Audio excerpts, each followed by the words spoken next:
Hello students, welcome you all in biology class. ਅੱਜ ਆਪਾਂ students morphology of plants ਦਾ part 2 ਜਿਹਦੇ 'ਚ ਅਸੀਂ ਇਨਫਲੋਰੈਸੈਂਸ ਤੇ ਡਿਟੇਲਡ ਸਟਰਕਚਰ ਆਫ ਫਲਾਰ ਕਰਾਂਗੇ।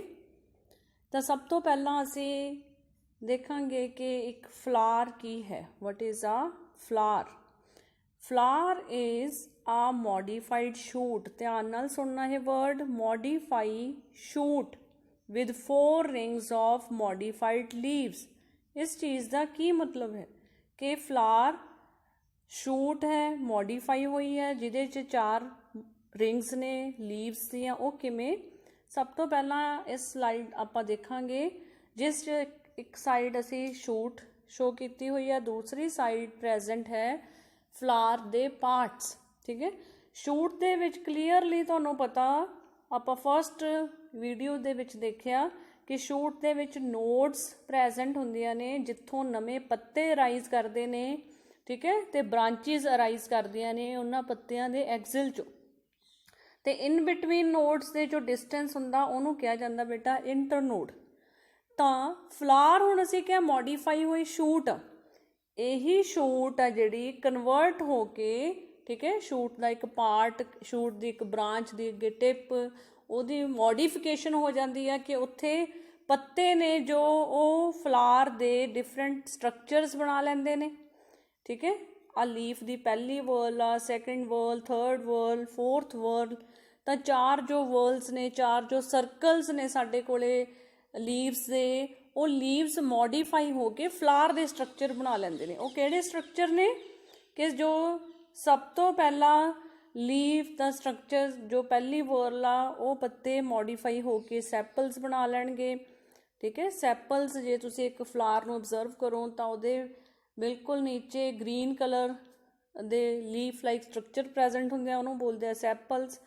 कलरफुल जो पत्तियां दीनियां सानूं फ्लावर दियां हुंदियां पैटल्स। पैटल्स दे बाद जे असीं क्लोजली जे कोई वड्डे साइज़ दा फ्लावर उहनूं ऑब्जर्व करिए तां सानूं येलो कलर दे, मोस्टली येलो कलर दे जो स्ट्रक्चर्स दिखते ने, दे आर स्टेमन्स। ये मेल पार्ट है एक फ्लावर का। ठीक है, डिटेल जो असी करनी है अगे करनी है चैप्टर। इत्थे जनरल तुहानूं समझ होना चाहिए कि एक फ्लावर की है मॉडिफाई हुई शूट आ, तो एक्चुअली ये लीव्स ही मॉडिफाई होके स्ट्रक्चर बना रहे ने। लास्ट है कार्पल्स। ठीक है, कार्पल की है female part of the flower. तो हुण जो एक शूट आ उस बेटा जो इंटरनोड प्रेजेंट आ, बट जो फ्लावर दियां चारों वर्ल्स ने वो बहुत क्लोजली लाई करदियां ने कि इंटरनोड ऑलमोस्ट उत्थे एबसेंट ही हुंदी है। ठीक है, नोड्स प्रेजेंट हुंदियां ने पर इंटरनोड नहीं सानू दिखदी। ठीक है, उन्हां दे विच गैप बहुत घट हुंदा, ना मात्र हुंदा, तां साडे कोले एवें दा स्ट्रक्चर आउंदा। This is a flower. ठीक है, जिहदे च ओही सेम 4 वर्ल्स ने ऑफ मॉडिफाइड लीव्स जो असी डिस्कस कर चुके हैं। तुसी इस डायग्राम च भी देख सकते हो कि sepals outer, then petals, then stamens, then carpel. ਜਿਹੜੇ ਸਾਰੇ ਫਲਾਰ ਨਾਲ ਰਿਲੇਟਡ ਵਰਡ ਨੇ ਬੇਟਾ ਸਾਰੇ ਤੁਹਾਡੇ ਲਈ ਨਿਊ ਨੇ। ਹੌਲੀ ਹੌਲੀ ਜਿਵੇਂ ਜਿਵੇਂ ਤੁਸੀਂ ਚੈਪਟਰ ਕਰਦੇ ਜਾਓਗੇ ਤਾਂ ਇਹਨਾਂ ਨੂੰ ਤੁਸੀਂ ਨੋਟ ਵੀ ਕਰਦੇ ਜਾਣਾ ਨੋਟਬੁੱਕ 'ਚ, ਤਾਂ ਕਿ ਤੁਸੀਂ ਡੇਲੀ ਰਿਵਾਈਜ਼ ਕਰ ਸਕੋ ਇਹਨਾਂ ਵਰਡਸ ਨੂੰ। ਕੋਸ਼ਿਸ਼ ਕਰੋ ਕਿ ਆਪਣੇ ਆਲੇ ਦੁਆਲੇ ऑब्जर्व करो फ्लावर्स ਨੂੰ, ਉਹਨਾਂ ਦੇ ਵਿੱਚ ਜੋ ਪਾਰਟਸ ਨੇ ਉਹਨਾਂ ਨੂੰ ਅਲੱਗ-ਅਲੱਗ ਕਰਕੇ ਕੋਸ਼ਿਸ਼ ਕਰੋ ਉਹਨਾਂ ਨੂੰ ਸਟੱਡੀ ਕਰਨ ਦੀ ਕਿ ਤੁਹਾਨੂੰ ਕੀ ਉਸ ਫਲਾਵਰ 'ਚ ਸੈਪਲਸ, ਪੈਟਲਸ, ਸਟੇਮਨ, ਕਾਰਪਲਸ ਲੱਭ ਰਹੇ ਨੇ ਫਲਾਵਰਸ ਦੇ ਵਿੱਚ। ਠੀਕ ਹੈ, ਤਾਂ ਉਹਨਾਂ ਨੂੰ ਸਟੱਡੀ ਕਰਨ ਦੀ ਕੋਸ਼ਿਸ਼ ਕਰੋ ਤੇ ਵਰਡਸ ਤੁਹਾਨੂੰ ਸਾਰੇ ਲਰਨ ਹੋ ਜਾਣਗੇ। ਹਾਂਜੀ, ਨੈਕਸਟ ਪਾਰਟ ਬੇਟਾ ਆਪਾਂ ਕਰਨਾ ਇਨਫਲੋਰੈਸੈਂਸ ਦਾ। What is ਇਨਫਲੋਰੈਸੈਂਸ? ਹੁਣ ਅਸੀਂ ਜਨਰਲ ਫਲਾਵਰ ਦਾ ਸਟਰਕਚਰ ਕੀਤਾ। ਇਨਫਲੋਰੈਸੈਂਸ ਹੁੰਦਾ ਕਈ ਵਾਰੀ ਜੋ ਸ਼ੂਟ ਹੁੰਦੀ ਹੈ ਉੱਤੇ ਨੰਬਰ ਆਫ ਫਲਾਵਰਸ ਅਰੇਂਜਡ ਹੁੰਦੇ ਨੇ। ਠੀਕ ਹੈ, number of flowers are there. ਤਾਂ ਇਹਨਾਂ ਫਲਾਵਰਸ ਦੀ ਜੋ ਅਰੇਂਜਮੈਂਟ ਆ ਉਸ ਫਲੋਰਲ ਐਕਸਿਸ ਦੇ, that is termed as inflorescence. ਤਾਂ ਤੁਹਾਡੇ ਸਿਲੇਬਸ ਦੇ ਵਿੱਚ 2 ਮੇਨ ਟਾਈਪਸ ਨੇ ਇਨਫਲੋਰੈਸੈਂਸ ਦੀਆਂ, ਰੈਸੀਮੋਸ ਐਂਡ ਸਾਈਮੋਸ। ਜੋ ਸਬ ਟਾਈਪਸ ਜਾਂ ਬਹੁਤ ਸਾਰੀ ਡਿਟੇਲ ਇਨਫਲੋਰੈਸੈਂਸ ਦੀ ਦਿੱਤੀ ਹੁੰਦੀ ਹੈ ਰੈਫਰੈਂਸ ਬੁੱਕਸ ਦੇ ਵਿੱਚ, ਉਹ ਅਸੀਂ ਨਹੀਂ ਕਰਨੀ ਕਿਉਂਕਿ ਤੁਹਾਡੇ ਸਿਲੇਬਸ 'ਚ ਜਨਰਲ ਹੈ ਕਿ ਇਨਫਲੋਰੈਸੈਂਸ ਦੀਆਂ ਮੇਨ 2 ਟਾਈਪਸ ਹੀ ਅਸੀਂ ਕਰਨੀਆਂ ਨੇ। ਤਾਂ ਹੁਣ ਅਸੀਂ ਰੈਸੀਮੋਸ ਤੇ ਸਾਈਮੋਸ ਅੱਗੇ ਸਟੱਡੀ ਕਰਾਂਗੇ। What is racemose and cymose? ਉਸ ਡਿਫਰੈਂਸ ਦੀ ਫਾਰਮ 'ਚ ਦੇਖਣਾ।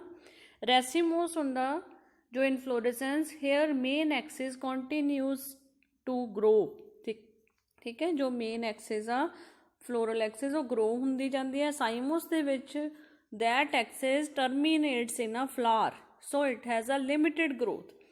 ਹੁਣ ਰੈਸੀਮੋਸ ਦੇ under flowers they are born laterally in acropetal succession, ਜਦ ਕਿ ਸਾਈਮੋਸ ਦੇ ਅੰਡਰ ਬੇਸੀਪੀਟਲ ਸਕਸੈਸ਼ਨ ਹੁੰਦਾ। ਦੇਖੋ ਇੱਥੇ ਤੁਹਾਨੂੰ ਇਹ ਟਰਮਸ ਕਲੀਅਰ ਨਹੀਂ ਹੋਣਗੀਆਂ, ਨੈਕਸਟ ਸਲਾਈਡ ਦੇ ਵਿੱਚ ਅਸੀਂ ਡਾਇਗਰਾਮ ਦੇ ਵਿੱਚ ਰੈਸੀਮੋਸ ਤੇ ਸਾਈਮੋਸ ਨੂੰ ਕਲੀਅਰ ਕਰਾਂਗੇ। ਹਾਂਜੀ, ਨੈਕਸਟ ਸਲਾਈਡ, ਇਸ ਤੇ ਸਾਨੂੰ ਇਹ ਰੈਸੀਮੋਸ ਟਾਈਪ ਬੇਟਾ ਹੈ ਸਾਈਮੋਸ। ਹੁਣ ਤੁਸੀਂ ਪਿੱਛੇ ਪੜ੍ਹ ਕੇ ਹਟੇ ਹੋ ਕਿ ਰੈਸੀਮੋਸ ਦੇ ਵਿੱਚ ਐਕਰੋਪੀਟਲ ਸਕਸੈਸ਼ਨ ਹੁੰਦਾ, ਐਕਰੋਪੀਟਲ, ਠੀਕ ਹੈ, ਜਦ ਕਿ ਸਾਈਮੋਸ ਦੇ ਅੰਡਰ ਬੇਸੀਪੀਟਲ ਸਕਸੈਸ਼ਨ ਹੁੰਦਾ। What is this? ਹੁਣ ਸਕਸੈਸ਼ਨ ਮੀਨਸ ਕਿ ਕਿਵੇਂ ਨਵੇਂ ਜੋ ਫਲਾਰਸ ਨੇ ਕਿਸ ਟਾਈਪ 'ਚ ਆਉਂਦੇ ਆ ਜਾਂ ਕਿਵੇਂ ਆਉਂਦੇ ਨੇ, ਤਾਂ ਸਾਨੂੰ ਇਹ ਪਤਾ ਕਿ ਰੈਸੀਮੋਸ ਦੇ ਵਿੱਚ ਜੋ ਫਲੋਰਲ ਮੇਨ ਐਕਸਿਸ ਆ ਉਹ ਕੰਟੀਨਿਊਸਲੀ ਗਰੋ ਕਰਦੀ ਰਹਿੰਦੀ ਆ। ਤਾਂ ਪੁਰਾਣੇ ਫਲਾਰ ਉਹਦੇ ਬੇਸ 'ਤੇ ਪਏ ਹੋਣਗੇ ਬਿਲਕੁਲ ਨੀਚੇ, ਤੇ ਜਿਵੇਂ ਜਿਵੇਂ ਉੱਪਰ ਜਾਵਾਂਗੇ ਤਾਂ ਸਾਨੂੰ ਨਵੇਂ ਫਲਾਰਸ, ਯੰਗ ਫਲਾਰਸ ਮਿਲਦੇ ਜਾਣਗੇ। ਤਾਂ ਇਹੋ ਜਿਹੇ ਸਕਸੈਸ਼ਨ ਨੂੰ ਬੋਲਦੇ ਆ ਐਕਰੋਪੀਟਲ ਸਕਸੈਸ਼ਨ। ਜਦ ਕਿ ਸਾਈਮੋਸ ਦੇ ਵਿੱਚ ਫਲੋਰਲ ਜੋ ਐਕਸਿਸ ਆ ਉਹਦੀ ਜੋ ਟਰਮੀਨਲ ਪੁਆਇੰਟ ਆ, ਐਂਡ ਪੁਆਇੰਟ ਆ, ਉੱਥੇ ਇੱਕ ਫਲਾਰ ਦੀ ਫੋਰਮੇਸ਼ਨ ਹੋਊਗੀ ਤੇ ਉਸ ਤੋਂ ਬਾਅਦ ਉਹ ਗਰੋ ਨਹੀਂ ਕਰ ਸਕਦੇ। ਤਾਂ ਨਵੇਂ ਫਲਾਰ ਹਮੇਸ਼ਾ ਉਸ ਪੁਰਾਣੇ ਫਲਾਰ ਦੇ ਨੀਚੇ ਲੇਟਰਲ ਬ੍ਰਾਂਚਿਸ ਤੇ, ਠੀਕ ਹੈ, ਗਰੋ ਕਰਨਗੇ। ਤਾਂ ਦਿਸ ਇਜ਼ ਦਾ ਬੇਸੀਪੀਟਲ ਸਕਸੈਸ਼ਨ। ਦੁਬਾਰਾ ਫਿਰ ਦੇਖੋ, ਰੈਸੀਮੋਸ ਦੇ ਅੰਡਰ ओल्ड फ्लावर दे ऊपर नवे फ्लावर आ रहे ने, ठीक है, this is acropetal succession. Cymose दे अंडर पुराने फ्लावर दे नीचे नवे फ्लावर आ रहे ने, क्योंकि पुराने फ्लावर तो बाद उस एक्सिस ने ग्रो ही नहीं करना, उत्थे उहदी ग्रोथ बंद आ, तां नीचे ब्रांचेस ते नवे फ्लावर आउणगे। This is cymose inflorescence. हुण जिवें नैक्सट ਇੱਥੇ ਆ ਲੇਟਰਲ ਬ੍ਰਾਂਚ ਦਾ ਵੀ ਫਲਾਰ ਆ ਗਿਆ, ਤਾਂ ਉਸ ਤੋਂ ਬਾਅਦ ਇਹਦੇ ਨੀਚੇ ਅਗਲਾ ਫਲਾਰ ਗਰੋ ਕਰੂਗਾ, ਨਵਾਂ ਫਲਾਰ, ਠੀਕ ਹੈ, ਫਿਰ ਇਹਦੇ ਨੀਚੇ। So this is basipetal succession. ਤਾਂ ਦੋਨੋਂ ਵਰਡਸ ਕਲੀਅਰ ਹੋਣੇ ਚਾਹੀਦੇ ਨੇ। Now what are the common examples under racemose and cymose? Racemose ਦੀ ਮੇਨ ਐਗਜ਼ਾਮਪਲ ਬ੍ਰੈਸੀਕਾ ਅਸੀਂ ਕਰਦੇ ਹਾਂ, ਸਾਈਮੋਸ ਅਸੀਂ ਜੈਸਮੀਨ ਫਲਾਰ ਉਹਦੇ 'ਚ ਕਰਦੇ ਹਾਂ ਸਾਈਮੋਸ, ਠੀਕ ਹੈ। ਤਾਂ ਇਸ ਦੇ ਵਿੱਚ ਤੁਸੀਂ ਦੇਖਦੇ ਹੋ ਕਿ ਜੋ ਫਲੋਰਲ ਐਕਸਿਸ ਆ ਕੰਟੀਨਿਊ ਟੂ ਗਰੋ, ਇੱਥੇ ਜੋ ਮੇਨ ਐਕਸਿਸ ਆ ਦੈਟ ਟਰਮੀਨੇਟਸ ਇਨ ਫਲਾਰ, ਤਾਂ ਫਿਰ ਉਹਦੇ ਨੀਚੇ ਨਵੇਂ ਫਲਾਰਸ ਨੇ ਜਿਹੜੇ ਨੈਕਸਟ ਆਉਣਗੇ, ਠੀਕ ਹੈ। This is cymose inflorescence. ਹੁਣ ਇਨਫਲੋਰੈਸੈਂਸ ਤੋਂ ਬਾਅਦ ਅਸੀਂ ਟਿਪੀਕਲ ਜੋ ਇੱਕ ਫਲਾਰ ਆ ਉਹਦੇ ਸਟਰਕਚਰ ਸਟੱਡੀ ਕਰਨੇ ਆ। ਸਾਨੂੰ ਫਸਟ ਸਲਾਈਡ ਤੋਂ ਕਲੀਅਰ ਹੋ ਗਿਆ ਕਿ ਫਲਾਰ ਕੀ ਹੈ, ठीक है। Flower is a modified shoot. Now what is another definition? It is the reproductive part of plant, ठीक है। फ्लावर ਦੇ ਵਿੱਚ ਮੇਲ ਪਾਰਟ ਆ, ਫੀਮੇਲ ਪਾਰਟ ਆ, ਅਸੀਂ ਸਟੱਡੀ ਕੀਤਾ, ਠੀਕ ਹੈ। ਤਾਂ ਉਹ ਰੀਪਰੋਡਕਸ਼ਨ 'ਚ ਹੈਲਪ ਕਰਦੇ ਆ, ਨੈਕਸਟ ਜਨਰੇਸ਼ਨਸ ਹੈਲਪ ਬਣਾਉਣ 'ਚ ਹੈਲਪ ਕਰਦੇ ਆ। ਜਿਹੜਾ ਫਲਾਵਰ ਦੇ ਵਿੱਚ ਜੋ ਸੀਡ ਬਣਦਾ ਉਹ ਇਹਦੀ ਜੋ ਹੈਲਪ ਉਹਦੇ ਨਾਲ ਹੀ ਬਣਦਾ, ਇਸ 'ਚ ਹੀ ਬਣਦਾ, ਫਲਾਵਰ ਦੇ ਵਿੱਚ ਹੀ, ਠੀਕ। The flower is a reproductive part and flower has typically 4 whorls। ਉਹ ਅਸੀਂ ਆਲਰੇਡੀ ਡਿਸਕਸ ਕਰ ਚੁੱਕੇ ਹਾਂ। 4 whorls ਪਈਆਂ ਕਿਹਦੇ ਤੇ ਹੁੰਦੀਆਂ ਨੇ? that is called as thalamus, ਠੀਕ ਹੈ। ਥੈਲਮਸ ਦੇ ਉੱਤੇ ਉਹ whorls ਲਾਈ ਕਰਦੀਆਂ ਨੇ, ਤੇ ਥੈਲਮਸ ਮੇਨ ਜੋ ਐਕਸਿਸ ਨਾਲ ਜੁੜਿਆ ਹੁੰਦਾ ਉਹਨੂੰ ਕੀ ਬੋਲਦੇ ਆ? ਪੈਡੀਸਲ। ਤਾਂ ਵਰਡਸ ਬੇਟਾ ਆਪਦੇ ਨੋਟ ਕਰਦੇ ਜਾਣੇ ਆ। ਇਹ ਵਰਡਸ ਜਿਵੇਂ ਤੁਸੀਂ ਡਾਇਗਰਾਮ ਡਰਾ ਕਰੋਗੇ ਤੇ ਲੇਬਲਿੰਗ ਕਰੋਗੇ ਤਾਂ ਤੁਹਾਨੂੰ ਜ਼ਿਆਦਾ ਕਲੈਰਿਟੀ ਹੋਊਗੀ ਕਿ ਪੈਡੀਸਲ ਦਾ ਮੀਨਿੰਗ ਕੀ ਆ, 4 whorls ਕੀ ਨੇ, ਠੀਕ ਹੈ। ਤਾਂ 4 whorls ਦੇ ਬੇਟਾ ਇੱਥੇ ਨਾਮ ਲਿਖੇ ਨੇ, ਕੈਲਿਕਸ, ਕਰੋਲਾ, ਐਂਡਰੋਸ਼ੀਅਮ ਐਂਡ ਗਾਇਨੋਸ਼ੀਅਮ। ਤਾਂ ਜੋ ਕੈਲਿਕਸ ਵਰਡ ਆ ਜੋ ਅਸੀਂ ਫਸਟ ਸਲਾਈਡ ਦੇ ਵਿੱਚ ਪੜ੍ਹਿਆ, ਸੈਪਲਸ, ਠੀਕ ਹੈ। ਕੈਲਿਕਸ ਸੈਪਲ ਲਈ ਵਰਡ ਆ। ਕਰੋਲਾ ਕੀ ਆ? ਦੈਟ ਇਜ਼ ਪੈਟਲ, ਠੀਕ ਹੈ। ਜੋ ਫਲਾਰ ਦੇ ਨੀਚੇ ਗ੍ਰੀਨ ਕਲਰ ਦਾ ਪੋਰਸ਼ਨ ਹੁੰਦਾ ਦੈਟ ਇਜ਼ ਕੈਲਿਕਸ ਔਰ ਸੈਪਲ। ਵਰਡ ਨੋਟ ਕਰ ਲਓ, ਕਰੋਲਾ ਇਜ਼ ਪੈਟਲ, ਜੋ ਕਲਰਫੁਲ ਪਾਰਟ ਸਾਨੂੰ ਫਲਾਰ ਦਾ ਦਿਖਦਾ that is petal. Next diagrammatic view of flower हुण इत्थे क्लीयरली समझ आउणगे तुहानूं सारे पार्ट्स। सब तो पहलां असीं नीचे शुरू करते हैं जो मेन स्टॉक आ जिहड़ी जॉइन करदी है फ्लावर नूं एक शूट दे नाल, दैट इज़ पैडिसल। ठीक है, उहनूं कहंदे आ पैडिसल। नैक्सट जो जिस दे उत्ते सारे पार्ट्स लाई करदे आ उस रीजन नूं कहंदे थोड़ा जिहा स्वोलन एरिया हुंदा उहनूं रिसैप्टिकल और थैलमस भी उहदे लई वर्ड आ। ठीक है बेटा, थैलमस ਤਾਂ ਥੈਲਮਸ ਵੀ ਬੋਲਿਆ ਜਾਂਦਾ ਉਹਨੂੰ। ਤਾਂ ਦੋਨੋਂ ਵਰਡਸ ਤੁਹਾਨੂੰ ਯਾਦ ਹੋਣੇ ਚਾਹੀਦੇ ਆ, ਪੈਡੀਸਲ ਦੈਨ ਰਿਸੈਪਟੇਕਲ ਔਰ ਥੈਲਮਸ। ਨੈਕਸਟ ਫਸਟ ਵਰਲ ਆ ਜੋ ਫਲਾਰ ਦੀ, ਦੈਟ ਇਜ਼ ਕੈਲਿਕਸ। ਕੈਲਿਕਸ ਕੀ ਆ?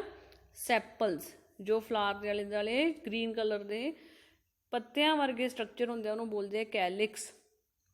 ਕੈਲਿਕਸ ਤੋਂ ਬਾਅਦ ਜੋ ਕਲਰਫੁਲ ਹੈ ਦੈਟ ਇਜ਼ ਪੈਟਲ। ਠੀਕ ਹੈ, ਪੈਟਲਸ ਨੂੰ ਇਕੱਠਿਆਂ ਨੂੰ ਵਰਡ ਜੋ ਬੋਲਦੇ ਉਹਦੇ ਲਈ ਵਰਡ ਹੈ ਕਰੋਲਾ। ਕਈ ਵਾਰੀ ਫਲਾਰ ਦੇ ਵਿੱਚ ਜੋ ਸੈਪਲਸ ਤੇ ਕਰੋਲਾ ਨੇ ਜਾਂ ਕੈਲਿਕਸ ਤੇ ਕਰੋਲਾ ਦੋਨੋਂ ਜੁੜੇ ਹੁੰਦੇ ਨੇ ਤਾਂ ਉਸਦੇ ਲਈ ਵਰਡ ਹੈ ਬੇਟਾ ਪੇਰੀਐਂਥ। ਤਾਂ ਟਰਮ ਨੋਟ ਕਰ ਲੈਣੀ ਆ। Whorl number 1 is calyx, number 2 is petal ਔਰ ਕਰੋਲਾ। ਇਫ ਕਰੋਲਾ ਤੇ ਕੈਲਿਕਸ ਦੋਨੋਂ ਜੁਆਇਨ ਹੋਣ then the term came perianth. ਠੀਕ ਹੈ, ਨੈਕਸਟ ਵਰਲ ਹੈ ਜੋ ਮੇਲ ਪਾਰਟ ਆਫ ਦ ਫਲਾਰ ਆ ਦੈਟ ਇਜ਼ ਸਟੇਮਨ।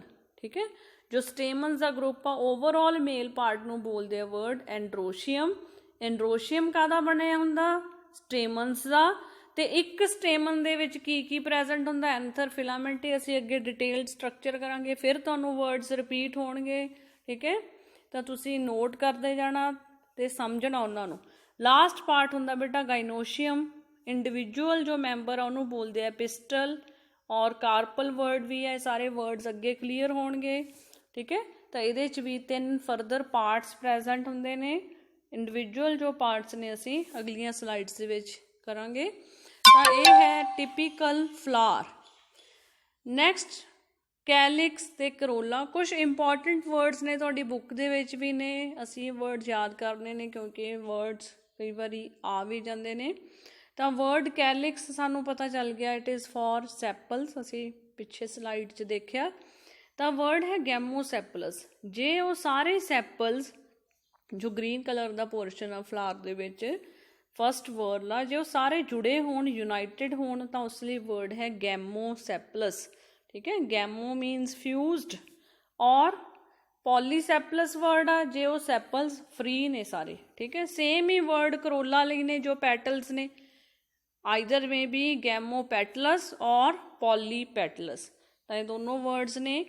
ਨੈਕਸਟ ਹੈ ਬੇਟਾ ਇਹੀ ਕੈਲਿਕਸ ਤੇ ਕਰੋਲਾ ਦੇ ਜੋ ਅਰੇਂਜਮੈਂਟ ਆ ਉਸ ਅਰੇਂਜਮੈਂਟ ਦੇ ਬੇਸਿਸ ਤੇ ਅਰੇਂਜਮੈਂਟ ਆਫ ਸੈਪਲਸ ਔਰ ਪੈਟਲਸ ਉਸਦੇ ਲਈ ਅਲੱਗ-ਅਲੱਗ ਟਰਮਸ ਨੇ। ਤਾਂ ਓਵਰਆਲ ਜੋ ਅਰੇਂਜਮੈਂਟ ਆ ਉਹਦੇ ਲਈ ਟਰਮ ਹੈ ਬੇਟਾ ਐਸਟੀਵੇਸ਼ਨ। ਐਸਟੀਵੇਸ਼ਨ ਕੀ ਆ? This is mode of arrangement of sepals ਔਰ petals in floral whorl with respect to other members of same whorl. ਕਿ ਬਾਕੀ ਜੋ ਵਰਲ ਦੇ ਮੈਂਬਰਸ ਨੇ ਜਿਵੇਂ ਮੇਲ ਪਾਰਟ ਹੋ ਗਿਆ, ਫੀਮੇਲ ਪਾਰਟ ਹੋ ਗਿਆ, ਉਹਨਾਂ ਦੇ ਅਕੋਰਡਿੰਗ ਇਹਨਾਂ ਦੀ ਕੀ ਅਰੇਂਜਮੈਂਟ ਆ ਉਸਨੂੰ ਬੋਲਦੇ ਆ ਐਸਟੀਵੇਸ਼ਨ।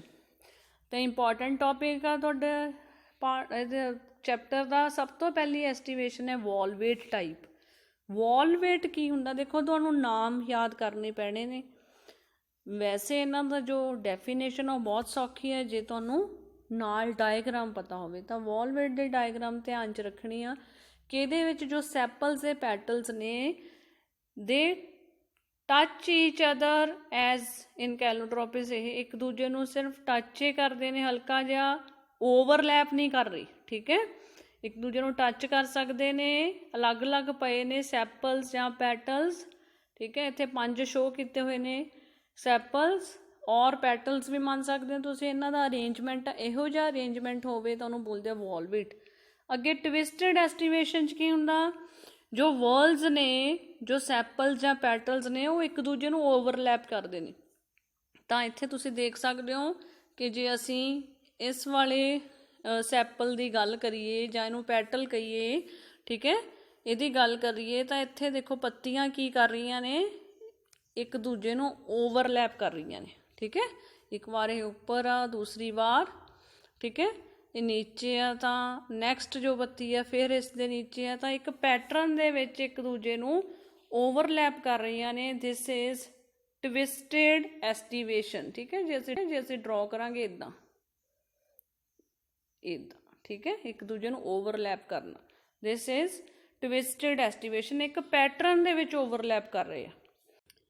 ਹਾਂਜੀ, ਨੈਕਸਟ ਬੇਟਾ ਇੰਬਰੀਕੇਟ ਐਸਟੀਵੇਸ਼ਨ। ਤਾਂ ਪਿੱਛੇ ਅਸੀਂ ਜੋ ਟਵਿਸਟਡ ਐਸਟੀਵੇਸ਼ਨ ਕੀਤੀ ਉੱਥੇ ਓਵਰਲੈਪਿੰਗ ਇੱਕ ਪਰਟੀਕੂਲਰ ਫੈਸ਼ਨ 'ਚ ਹੁੰਦੀ ਆ, ਬਟ ਇੱਥੇ ਮਾਰਜਿਨ ਜੋ ਓਵਰਲੈਪ ਕਰ ਰਹੇ ਨੇ, ਠੀਕ ਹੈ, that margin overlap each other but not in particular fashion। Example है गुलमोहर ਦੀ। this is the diagram।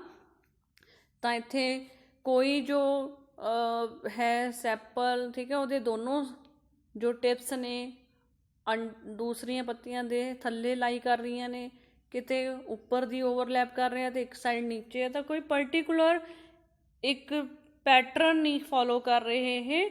So this aestivation is called as imbricate. Last बहुत ही इंपॉर्टेंट है बेटा वैक्सिलरी टाइप ऑफ एस्टिवेशन, ठीक है। वैक्सिलरी दी कॉमन एग्जाम्पल असी जो करते हैं पी, ठीक है, पी और बीन फ्लावर्स मेनली तुहानूं सिलेबस दे विच जां पेपर दे विच पी प्लांट ही पुछया जांदा। तां इस दे विच की हुंदे आ 5 पैटल्स हुंदे ने टोटल, ठीक है। 5 जो पैटल्स हुंदे ने ਉਹਦੇ 'ਚ ਇੱਕ ਪੈਟਲ ਸਭ ਤੋਂ ਲਾਰਜੈਸਟ ਹੁੰਦਾ ਜਿਹਨੂੰ ਸਟੈਂਡਰਡ ਬੋਲਿਆ ਜਾਂਦਾ, ਠੀਕ ਹੈ। ਇਟ ਓਵਰਲੈਪਸ 2 ਲੇਟਰਲ ਪੈਟਲਸ, ਸਾਈਡ ਵਾਲੇ 2 ਜਿਹੜੇ ਛੋਟੇ ਪੈਟਲਸ ਉਹਨੂੰ ਓਵਰਲੈਪ ਕਰ ਰਹੇ ਆ ਉਹਨਾਂ ਨੂੰ ਬੋਲਦੇ ਵਿੰਗਸ। ਅਤੇ ਲਾਸਟ ਦੇ ਵਿੱਚ ਜੋ 2 ਲਾਸਟ ਦੇ ਵਿੱਚ ਜੋ ਪੈਟਲਸ ਪ੍ਰੈਜੈਂਟ ਨੇ ਦੇ ਓਵਰਲੈਪ ਐਂਡ ਫੋਰਮ ਆ ਕੀਲ। ਇੱਥੇ ਆ ਜਿਹੜਾ ਸਟਰਕਚਰ ਫੋਰਮ ਕਰ ਰਹੇ ਆ ਇਹਨੂੰ ਬੋਲਦੇ ਬੇਟਾ ਕੀਲ। ਕੀਲ ਦੀ ਫੋਰਮੇਸ਼ਨ ਹੁੰਦੀ ਹੈ ਇਹਦੇ 'ਚ ਇੰਪੋਰਟੈਂਟ ਵਰਡ। ਨੈਕਸਟ ਬੇਟਾ ਅਸੀਂ ਸਟਾਰਟ ਕਰਾਂਗੇ ਸਮਿਟਰੀ ਇਨ ਫਲਾਵਰਸ। 2 ਤਰ੍ਹਾਂ ਦੀ ਸਮਿਟਰੀ ਹੁੰਦੀ ਹੈ ਫਲਾਵਰਸ, ਐਕਟੀਨੋਮੋਰਫਿਕ ਐਂਡ ਜ਼ਾਈਗੋਮੋਰਫਿਕ। ਐਕਟੀਨੋਮੋਰਫਿਕ ਫਲਾਵਰਸ ਹੁੰਦੇ ਆ ਰੇਡੀਅਲੀ ਸਿਮੈਟ੍ਰੀਕਲ, ਦੈਟ ਇਜ਼ ਸੈਂਟਰ ਦੇ ਵਿੱਚੋਂ ਕੋਈ ਵੀ ਪਲੇਨ ਅਸੀਂ ਡਰਾ ਕਰ ਰਹੇ ਹਾਂ, every time we get 2 equal parts. Zygomorphic ਜੋ ਸਮਿਟਰੀ ਹੈ ਉਹ ਬਾਈਲੇਟਰਲ ਸਮਿਟਰੀ ਲਈ ਟਰਮ ਆ ਕਿ ਸਿਰਫ ਇੱਕੋ ਹੀ ਪਲੇਨ ਹੈ ਸੈਂਟਰ 'ਚੋਂ ਜਿਹਦੇ 'ਚੋਂ ਲਾਈਨ ਡਰਾ ਕਰਨ ਨਾਲ ਸਾਡੇ ਕੋਲ 2 ਇਕੁਅਲ ਹਾਫਸ ਆਉਂਦੇ ਨੇ, ਹੋਰ ਕੋਈ ਪਲੇਨ ਨਹੀਂ ਹੈ। ਇਹਦੀ ਐਗਜ਼ਾਮਪਲ ਹੈ ਪੀ ਗੁਲਮੋਹਰ। ਤਾਂ ਜਨਰਲੀ ਬੇਟਾ ਜੋ ਵੈਕਸਿਲਰੀ ਐਸਟੀਵੇਸ਼ਨ ਵਾਲੇ ਫਲਾਵਰਸ ਨੇ, ਦੇਖੋ ਇਹ ਐਸਟੀਵੇਸ਼ਨ ਤੋਂ ਕਲੀਅਰ ਆ ਕਿ ਇੱਥੇ ਜੋ ਸਮਿਟਰੀ ਹੈ ਸਿਰਫ ਬਾਈਲੇਟਰਲ ਸਮਿਟਰੀ ਹੋ। ਇਹੀ ਇੱਕ ਪਲੇਨ ਆ ਜਿਹਦੇ 'ਚੋਂ ਲਾਈਨ ਡਰਾ ਕੀਤੀ ਅਤੇ ਸਾਡੇ ਕੋਲ 2 ਇਕੁਅਲ ਜੋ ਪਾਰਟਸ ਆਏ, ਠੀਕ ਹੈ। ਤਾਂ ਇਹ ਐਗਜ਼ਾਮਪਲ ਆ ਉਹਦੇ ਅੰਡਰ ਵੈਕਸਿਲਰੀ ਐਸਟੀਵੇਸ਼ਨ। ਸੇਮ ਹੀ ਇੰਬਰੀਕੇਟ ਐਸਟੀਵੇਸ਼ਨ ਆ, ਇਸ ਦੇ ਵੀ ਜੇ ਅਸੀਂ ਕੋਈ ਵੀ ਪਲੇਨ, ਠੀਕ ਹੈ, ਇੱਕੋ ਹੀ ਪਲੇਨ ਹੈ ਸੈਂਟਰ 'ਚੋਂ ਅਸੀਂ ਡਰਾ ਕਰ ਸਕਦੇ ਹਾਂ ਜਿਹਦੇ ਨਾਲ ਸਾਡੇ ਕੋਲ 2 ਇਕੁਅਲ ਹਾਫਸ ਆਉਂਦੇ ਆ ਉਸ ਫਲਾਵਰ ਦੇ।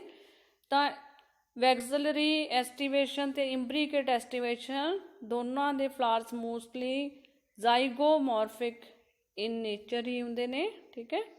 ਤਾਂ ਜ਼ਾਈਗੋਮੋਰਫਿਕ ਦੇ ਅੰਡਰ ਅਸੀਂ ਐਗਜ਼ਾਮਪਲਸ ਵੀ ਹੀ ਪੜ੍ਹ ਰਹੇ ਹਾਂ, ਗੁਲਮੋਹਰ, ਕੇਸ਼ੀਆ, ਪੀ, ਠੀਕ ਹੈ, these are the flowers. Next ਬੇਟਾ ਹੈ ਕਿ ਫਲਾਵਰ ਦੀਆਂ ਟਾਈਪਸ ਅੱਗੇ ਫਲਾਵਰ ਟਰਾਈਮੀਰਸ ਹੈ ਜਾਂ ਟੈਟਰਾਮੀਰਸ ਜਾਂ ਪੈਂਟਾਮੀਰਸ ਹੈ, ਵਰਡ ਤੋਂ ਹੀ ਕਲੀਅਰ ਆ। ਜੇਕਰ ਫਲਾਵਰ ਦੇ ਵਿੱਚ ਜੋ ਵੀ ਫਲੋਰਲ ਅਪੈਂਡੇਜਿਸ ਪ੍ਰੈਜੈਂਟ ਨੇ they are in multiple of 3, ਜਿਵੇਂ ਫਸਟ ਇੱਥੇ ਪਿਕਚਰ ਦੇ ਵਿੱਚ ਤੁਹਾਨੂੰ 6 ਪੈਟਲਸ ਦਿਖ ਰਹੀਆਂ ਨੇ, ਠੀਕ ਹੈ। ਤਾਂ 3 ਦਾ ਮਲਟੀਪਲ ਆ ਟਰਾਈਮੀਰਸ ਫਲਾਵਰ ਆ। ਤਾਂ ਇਸ ਕੇਸ 'ਚ ਸੈਪਲਸ ਵੀ 3 ਜਾਂ 3 ਦੇ ਮਲਟੀਪਲ 'ਚ ਪ੍ਰੈਜੈਂਟ ਹੋਣਗੇ। ਐਂਡਰੋਸ਼ੀਅਮ ਵੀ 3 ਹੋ ਸਕਦੇ ਆ, 6 ਹੋ ਸਕਦੇ ਆ, 9 ਹੋ ਸਕਦੇ ਆ, 3 ਦਾ ਮਲਟੀਪਲ ਹੋਊਗਾ ਅਤੇ ਇਹੋ ਜਿਹੇ ਫਲਾਵਰ ਨੂੰ ਕਹਿੰਦੇ ਟਰਾਈਮੀਰਸ। ਸਿਮਿਲਰਲੀ ਟੈਟਰਾਮੀਰਸ 4 ਦਾ ਮਲਟੀਪਲ ਪ੍ਰੈਜੈਂਟ ਹੋਵੇ ਜੇ ਵਰਲਸ ਦੇ ਵਿੱਚ, ਅਤੇ ਲਾਸਟ ਪੈਂਟਾਮੀਰਸ ਜਿੱਥੇ 5 ਦਾ, ਠੀਕ ਹੈ, ਹੋ ਸਕਦਾ ਇਹਦੇ 'ਚ 10 ਸਟੇਮਨਸ ਹੋਣ ਜੋ ਮੇਲ ਪਾਰਟ ਆ, 10 ਪੈਟਲਸ ਹੋਣ ਜਾਂ 5 ਪੈਟਲਸ ਹੋਣ। ਤਾਂ 5 ਦਾ ਮਲਟੀਪਲ ਜੇ ਪ੍ਰੈਜੈਂਟ ਹੋਵੇ they are pentamerous type of flowers. Next ਜੋ ਹੈ ਅਸੀਂ ਇੱਕ ਵਾਰੀ ਫਲਾਵਰ ਦਾ ਜੋ ਪਾਰਟਸ ਅਸੀਂ ਹੁਣੇ ਕੀਤੇ ਨੇ ਫਿਰ ਇੱਕ ਵਾਰੀ ਧਿਆਨ ਦਈਏ। ਇੱਥੇ ਅਸੀਂ ਅਲੱਗ-ਅਲੱਗ ਕਰਕੇ ਦਿਖਾਈਆਂ ਹੋਈਆਂ ਵਰਲਸ। ਤਾਂ ਸਭ ਤੋਂ ਨੀਚੇ ਰਿਸੈਪਟੇਕਲ ਔਰ ਥੈਲੇਮਸ, ਉਸ ਤੋਂ ਬਾਅਦ ਇਹ ਗ੍ਰੀਨ ਕਲਰ ਦਾ ਸੈਪਲ। ਹੁਣ ਵਰਡਸ ਫਿਰ ਨੋਟ ਕਰਨੇ ਨੇ। ਸੈਪਲਸ ਦੇ ਫਾਰਮ ਕੇਲਿਕਸ, ਪੈਟਲਸ ਫਾਰਮ ਕਰੋਲਾ, ਜੇ ਦੋਨੋਂ ਯੂਨਾਈਟਿਡ ਹੋਣ, ਇਕੱਠੇ ਹੋਣ, ਜੁੜੇ ਹੋਣ, ਠੀਕ ਹੈ, ਆਪਾਂ ਉਹਨਾਂ ਨੂੰ ਡਿਸਟਿੰਗੁਇਸ਼ ਨਾ ਕਰ ਸਕੀਏ ਕਿ ਇਹ 'ਚ ਕੋਏਲਿਕਸ ਕੀ ਆ, ਕਰੋਲਾ ਕੀ ਆ, ਠੀਕ ਹੈ, ਦੋਨੋਂ ਆਪਸ 'ਚ ਜੁੜੇ ਹੋਏ ਨੇ ਤਾਂ ਉਸਨੂੰ ਟਰਮ ਦਿੰਦੇ ਆ ਪੇਰੀਐਂਥ, ਠੀਕ ਹੈ। ਨੈਕਸਟ एंड्रोशियम पार्ट जो मेल पार्ट है बेटा, आ सिंबल है मेल ਲਈ, ठीक है, male part of the plant, तो उसनों बोलते हैं एंड्रोशियम। एंड्रोशियम च जो इंडिविजुअल सानू इत्थे दिख रहे ने structure, they all are called as stamens, ते हरेक स्टेमन एंथर ते फिलामेंट का बनया हुंदा। उपर जो ये स्ट्रक्चर दिख रहा है दिस इज एंथर, नीचे जो डंडी आपां नूं स्टॉक दिख रही है दैट इज फिलामेंट। लास्ट है female part of the plant, this is the symbol जिन्हों असी बोलते हैं गाइनोशियम, तो वो जो ओवरऑल टर्म कार्पल भी बोलिया जाता, तो इंडिविजुअल जो स्ट्रक्चर आ उन्होंने पिस्टल भी कहा जाता। पिस्टल तो कार्पल च बहुत ज़्यादा फर्क नहीं है, ये अगे आप डिस्कस करांगे, ठीक है। पर तुसीं ये याद रखना पिस्टल, कार्पल, गाइनोशियम सारे वर्ड्स जिहड़े ने female part of the flower नाल रिलेटेड ने। तो इंडिविजुअल जो पिस्टल है ਜਾਂ इंडिविजुअल जो कार्पल है ਉਹਦੇ 'ਚ 3 पार्ट्स फर्दर ਹੁੰਦੇ ਨੇ। ਉੱਪਰਲੀ ਜੋ ਸਟੇਜ ਆ ਉਹਨੂੰ ਬੋਲਦੇ ਆ ਸਟਿਗਮਾ, ਪਾਈਪ ਲਾਈਕ ਸਟਰਕਚਰ ਆ ਇਹਨੂੰ ਬੋਲਦੇ ਆ ਸਟਾਈਲ, ਤੇ ਲਾਸਟ ਦੇ ਪਾਰਟ ਹੈ ਓਵਰੀ। ਓਵਰੀ ਆ ਮੇਨ ਪਾਰਟ ਜਿੱਥੇ ਫੀਮੇਲ ਐਗ ਦੀ ਫਾਰਮੇਸ਼ਨ ਹੁੰਦੀ ਹੈ ਫਲਾਰ ਦੇ ਵਿੱਚ, ਜਿੱਥੇ ਮਤਲਬ ਸੀਡਸ ਬਣਦੇ ਨੇ। ਇਹ ਓਵਰੀ ਪਾਰਟ ਹੀ ਹੈ ਜਿਹਨੇ ਬਾਅਦ ਵਿੱਚ ਫਰੂਟ ਬਣਨਾ, ਠੀਕ ਹੈ। ਇਹ ਓਵਰੀ ਦੇ ਅੰਦਰ ਹੀ ਓਵਿਊਲਸ ਬਣੇ ਹੁੰਦੇ ਨੇ ਜਿਨ੍ਹਾਂ 'ਚ ਐਗ ਪਿਆ ਹੁੰਦਾ, ਉਹ ਓਵਿਊਲਸ ਨੇ ਅੱਗੇ ਸੀਡ ਬਣਾਉਣਾ ਹੁੰਦਾ, ਉਹ ਅਸੀਂ ਫਿਰ ਕਲੀਅਰ ਕਰਦੇ ਹਾਂ। ਤਾਂ ਇਹ ਸਟਾਈਲ, ਸਿਗਮਾ, ਓਵਰੀ ਸਾਰੇ ਜੋ ਟਰਮਸ ਨੇ ਗਾਇਨੋਸ਼ੀਅਮ ਨਾਲ ਰਿਲੇਟਡ ਨੇ, ਫੀਮੇਲ ਪਾਰਟ ਆਫ ਦਾ ਫਲਾਰ ਨਾਲ ਰਿਲੇਟਡ ਨੇ। ਤਾਂ ਤੁਸੀਂ ਹੁਣ ਮੇਲ ਪਾਰਟ, ਫੀਮੇਲ ਪਾਰਟ ਸਾਰੀਆਂ ਟਰਮਸ ਅਲੱਗ-ਅਲੱਗ ਕਰਕੇ ਲਿਖਣੀਆਂ ਨੇ, ਫਿਰ ਤੁਹਾਨੂੰ ਕਲੈਰਿਟੀ ਹੋਊਗੀ ਸਾਰੇ ਵਰਡਸ ਦੀ। अदरवाइज तुसी कन्फ्यूज हो ही जाना क्योंकि यही वर्ड्स बार बार रिपीट हो ही जाने ने, ठीक है जी। तो बेटा हुण आपां हुणे सारे पार्ट्स कीते ने, तो हुण लास्ट टॉपिक है साडा कि 3 तरह दे जो टाइप्स ने अगे फ्लावर्स दियां, जो पोजीशन ने है वर्ल्स दी कि विद रिस्पैक्ट टू ओवरी असी देखिया सेंटर दे विच ओवरी प्रेजेंट आ, इस ओवरी दे नाल, ठीक है, बाकी पार्ट्स कित्थे पए ने फ्लावर दे विच, कि ओहदे उस ओवरी दे उपर ने जां उस ओवरी दे नीचों स्टार्ट हुंदे ने। उस बेसिस ते साडे कोल 3 टाइप्स आउंदियां फ्लावर्स दियां।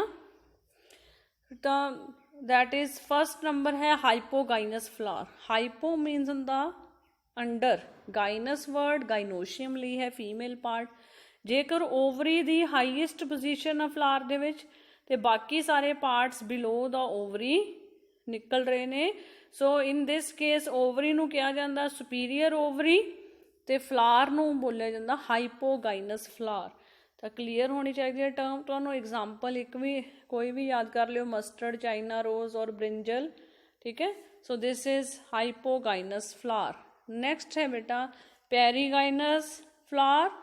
पेरीगाइनस फ्लावर की हुंदा, if gynoecium is situated in the center, this is gynoecium, it is situated in the center and other parts are on the rim, ठीक है।